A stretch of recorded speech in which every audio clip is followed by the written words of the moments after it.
Bonjour, donc avec cette vidéo, je voudrais vous parler de Tomar. Parce que j'ai été visiter Tomar, évidemment le château des Templiers.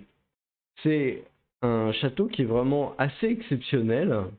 Alors il n'est pas extrêmement bien conservé, mais c'est normal, hein, c'est quand même un château qui était construit au XIIe siècle.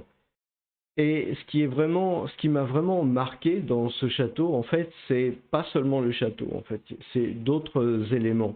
Déjà, la situation géographique de la ville est quand même très particulière. C'est-à-dire que on a une ville qui est dans un espèce de plat, hein, dans une plaine, et vous avez un piton au milieu de cette plaine, et le château se situe justement sur ce piton. Donc c'est quand même quelque chose de très très particulier. C'est normal pour un château hein, qui soit situé en hauteur, mais c'est quelque chose d'assez notable. Ce qu'on peut voir aussi, c'est la, le fait que l'environnement est franchement très très agréable. Bon, j'y suis allé au printemps, c'est vrai, mais je trouve vraiment que l'environnement est vraiment extrêmement agréable. La nature, les constructions, vraiment c'est un coin que j'aime beaucoup, qui est vraiment très sympa et même on peut dire qui est très chaleureux. Et j'imagine que les Templiers qui étaient dans le château, en fait, devaient vraiment beaucoup apprécier ce coin-là. Ensuite, quand vous montez donc sur le piton, accessoirement, vous pouvez garer les voitures tout à fait en haut, vraiment à proximité de l'entrée du château. Donc, quand vous entrez dans le château, bon, vous franchissez un certain nombre de portes.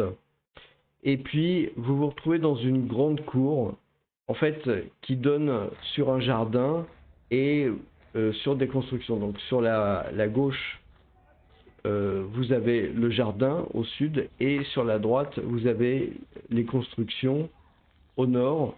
Et vous avez dans le fond, en fait, vous voyez, c'est vraiment très imposant, le fameux donjon de Tomar. Donc, le donjon de Tomar, c'est vraiment une tour qui est très particulière, extrêmement massive, qui servait aussi bien pour la défense que pour garder les, hommes d'armes, mais aussi de logis. Enfin, vraiment, il y avait vraiment euh, beaucoup d'utilité.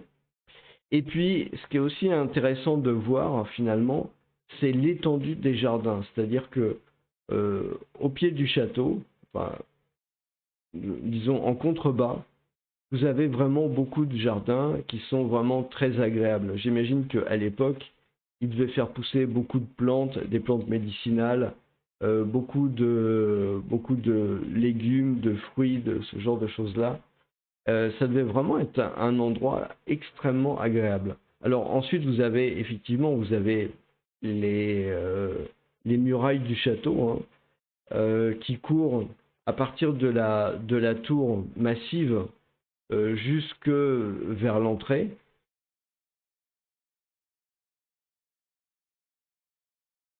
Alors, en fait, j'ai surtout regardé l'aspect moyenâgeux, hein, c'est-à-dire les constructions qui ont été faites probablement au début quand les Templiers ont construit ici, et pas tellement les constructions modernes, parce qu'en fait, derrière le château, vous avez des constructions qui sont probablement plus récentes, et donc, bon, peut-être qui m'ont moins intéressé en fait que cette partie vraiment médiévale.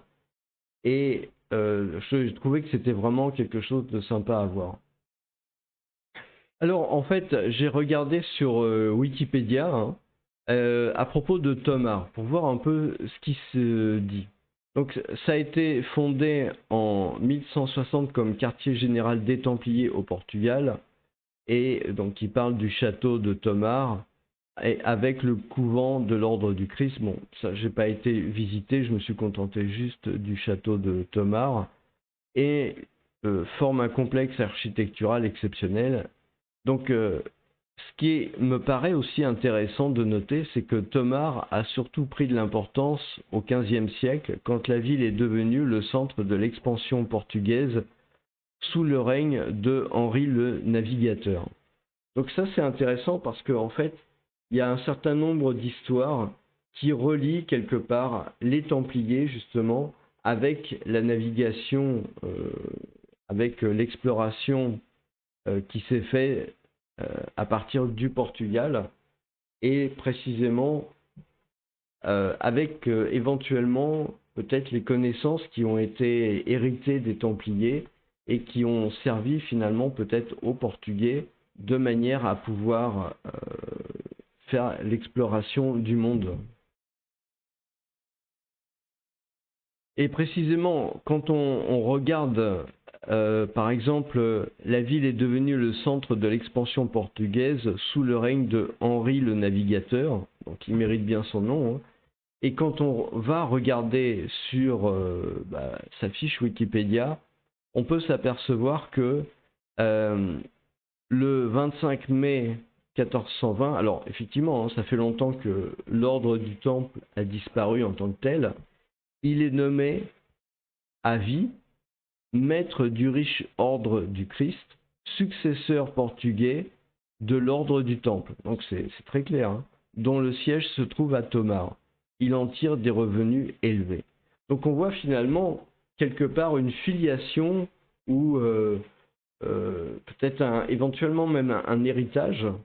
Alors héritage, quand je parle d'héritage, ça culturel, technique, savoir-faire, peut-être connaissance, des Templiers, de l'ordre du Temple, en tout cas au Portugal, hein, vers à ce moment-là l'ordre du Christ.